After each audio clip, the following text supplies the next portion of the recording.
रामलाल को गुम हुए 3 महीने बीत चुके थे और गांव वालों ने समझ लिया कि रामलाल मर चुका है। पर रामलाल का बेटा शिवम ये मानने को तैयार ही नहीं कि उसके पिताजी मर चुके हैं।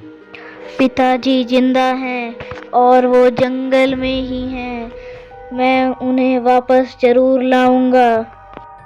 पर गांव वाले शिवम को रोकने की कोशिश करते थे कि वो जंगल में ना जाए। बेटा रामलाल लालच के चक्कर में फंस गया था, इसलिए वो जंगल में गया था। जंगल किसी को जिंदा नहीं छोड़ता। पर शिवम हर रोज रात को जंगल के बारे में लिखी हुई किताबें पढ़ता और जंगल में जाने के तरीके ढूंढता। पर एक दिन शिवम को गांव वालों से पता लगा कि जंगल के तालाब की मिट्टी में सोना छुपा हुआ है। पर वहाँ जो भी जाता है वो उसी मिट्टी में दफन हो जाता है। पर उस रात शिवम ने सोचा, आज रात मैं उस मिट्टी में दफन होने का राज जान कर रहूंगा। और ये कहकर शिवम जंगल की तरफ लालटेन लेकर निकल गया। पर शिवम ने जाने से पहले पूरी तैयारी कर रखी थी। उसने मंदिर से त्रिशूल और हनुमान चालीसा भी अपने पास रखा हुआ था। जंगल में गुम अंधेरा था और हवा भी पूरी तेज चल रही थी, जैसे वो शिवम को ये कह रही हो कि वापस चले जाओ, यहाँ पर तुम्हारी जान सुरक्षित नहीं है।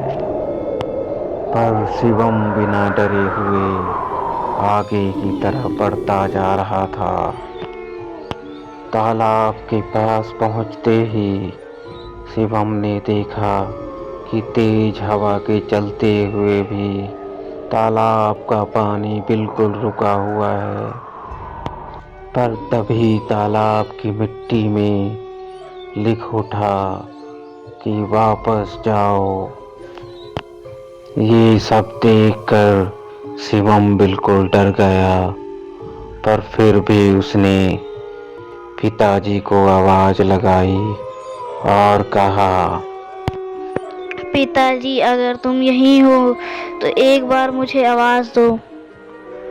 फिर धीरे से एक आवाज सुनाई दी, बेटा शिवम यहाँ से भाग जाओ। और वो आवाज रामलाल की थी, जिसे सुनकर शिवम की आंखें भर आई और उसने कहा, पिताजी मैं आपको घर ले जाने आया हूँ। तभी अचानक पानी से वही सफेद साड़ी वाली चुड़ैल निकल कर आई, जिसकी आंखें बिल्कुल काली और चेहरा बिल्कुल फटा हुआ था। और उस चुड़ैल ने चिल्लाते हुए कहा, एक बार जो यहाँ आता है वो कभी लौट कर नहीं जाता। तभी तालाब का पानी हवा के साथ शिवम के पैरों की तरफ बढ़ने लगे। जैसे ही शिवम के पैरों तक वो पानी पहुंचा, शिवम ने त्रिशूल निकाला और जमीन में घुसा दिया और जोर जोर से हनुमान चालीसा पढ़ने लगा।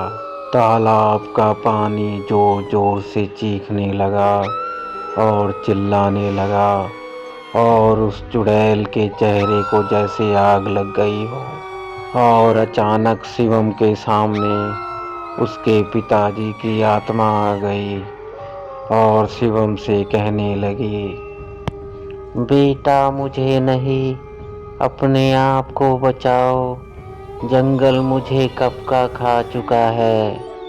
पर शिवम ने कहा, मैं आपको छोड़कर नहीं जा सकता पिताजी। ये बात सुनकर रामलाल की आत्मा को गुस्सा आ गया और उसने शिवम को जोर से धक्का दिया और वो दूर जाकर गिर गया और रामलाल खुद उस तालाब में ही हमेशा के लिए समा गया और शिवम गिरते ही बेहोश हो गया और उसके बाद